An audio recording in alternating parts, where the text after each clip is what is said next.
I'm so happy you're here. We're going to do some hand sewing, and it's almost free. You don't have to buy a whole big sewing machine or anything expensive.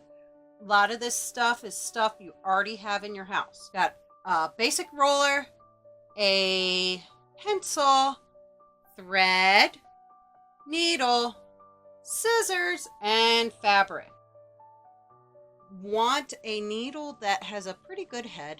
You could get a piece of thread in there and it's not deformed or anything. Regular pencil will do. Scissors, you can use your basic scissors that you got like in your house. And there's this trick with aluminum foil. Look it up. As long as you sharpen it, you should be able to cut with it. Fabric.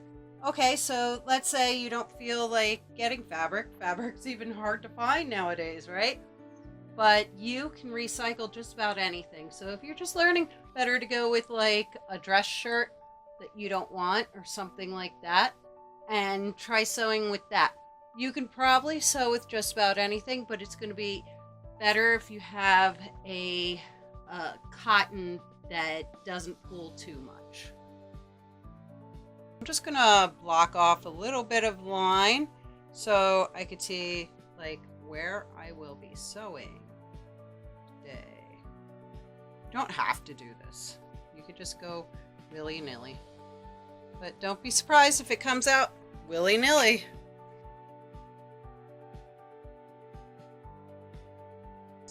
The basting stitch is a really common one. It's also called tacking.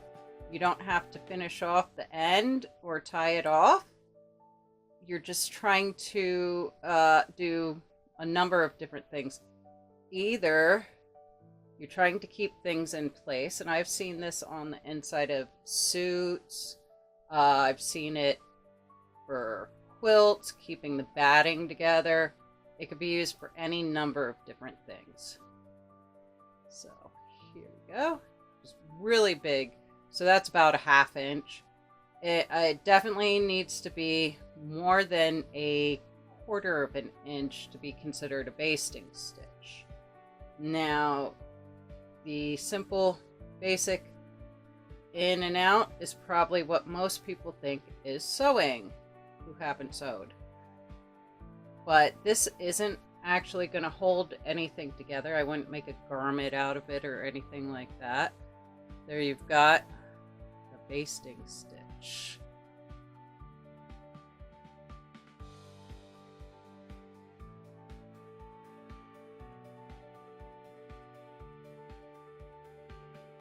A running stitch. I'm going to leave about a little more than a 1/2 inch there. Pulling it a second time through. And this is called tying off. You could just tie a knot if you like. This is just the proper way. It's bunching a little bit. I pulled it. You can see it's just a flat, super easy stitch.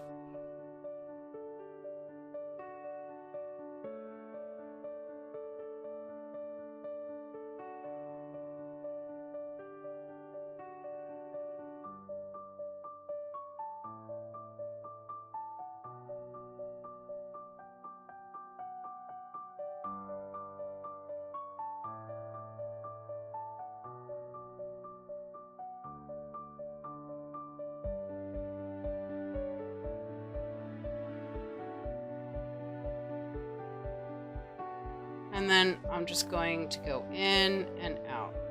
In and out. Just pull it. Don't try to pull it tight.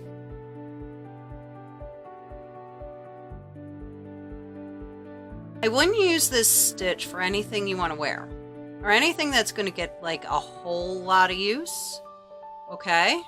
Because it will pull out. It can snag very easily and just doesn't hold up that well.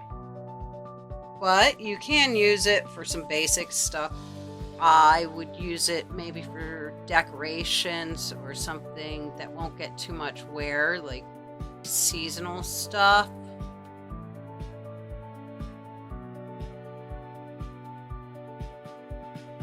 back looks the same as the front.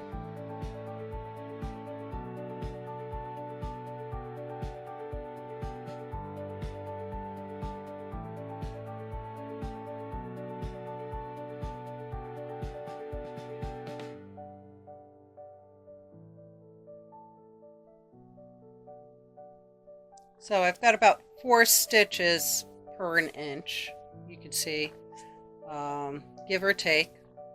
It's not a exact.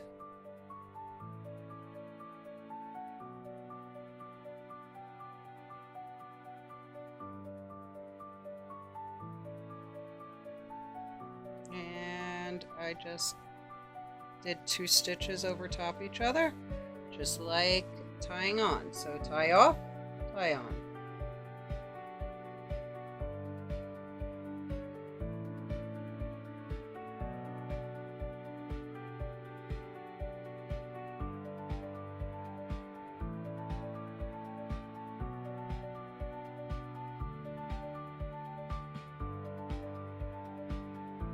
This is back stitch. I am tying off in exactly the same way, the only right way.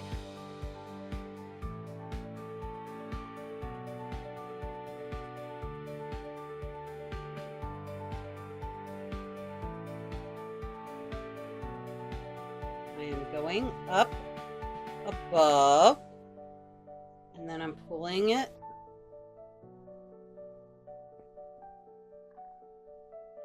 through, and then I'm going back before again.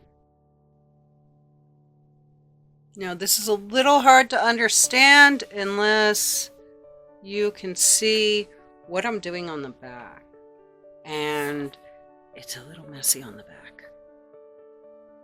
Okay, quick reframe so that I can show you. Normally you're just holding the material. I have a hoop so that I can hold the material and show you properly. So we're going in and over. In and over.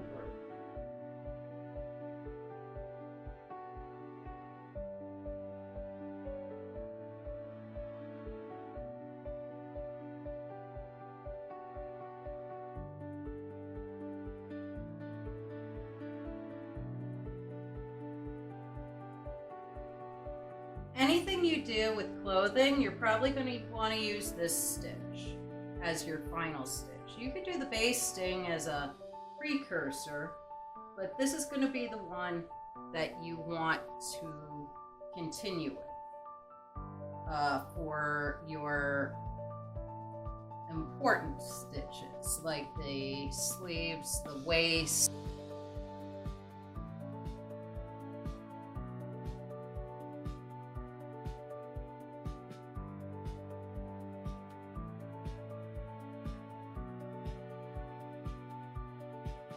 Now I'm going to do the blanket stitch. This was my favorite when I was starting out. I got my thread, needle threaded, and this can be used in a bunch of different ways. It's very good for finishing off the edges of a blanket, but it can be used as an extra strong stitch for those times when you have some sort of materials you feel are totally going to get torn apart or ripped or pulled.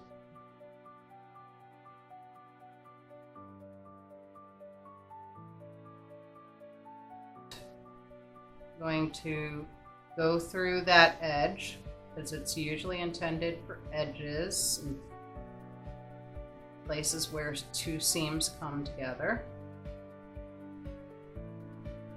And what you get is I'm looping it around, and it's looping towards the top.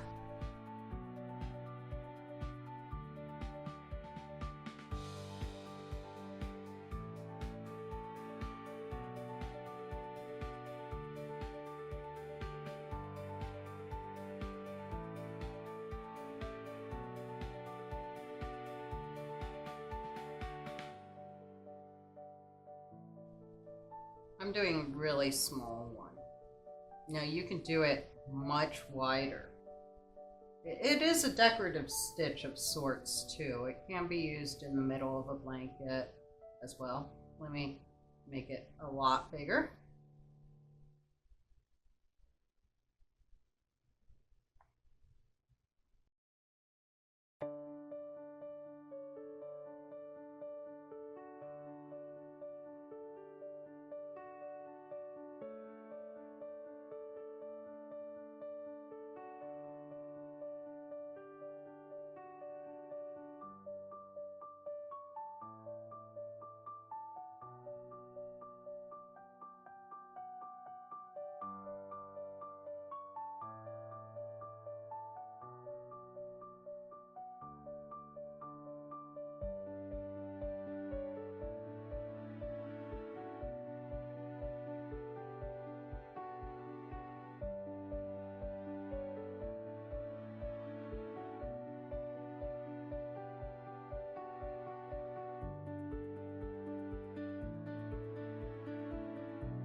Now I'm just gonna finish it off right here.